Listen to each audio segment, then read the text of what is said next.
All have sinned. So it is that we are saved by faith in Christ and not by the good things we do. Romans chapter 3 verse 28. Many people still cling to the notion that man is naturally good. We did not get this from the Greeks.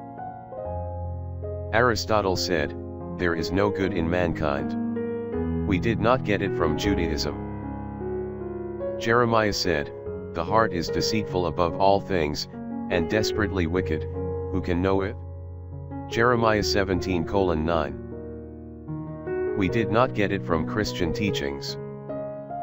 The Apostle Paul said, "All have sinned, and come short of the glory of God," Romans 3:23. We got this illusion, I believe, from the philosophers and psychologists of the 19th and early 20th centuries who taught the false doctrine that man is a helpless victim of his environment. The Bible says that man is not naturally good. All human experience confirms it. Man is rebellious by nature. This first rebellion in history happened in the Garden of Eden, where the environment was perfect and there was no heredity on which to blame it. Prayer for the day.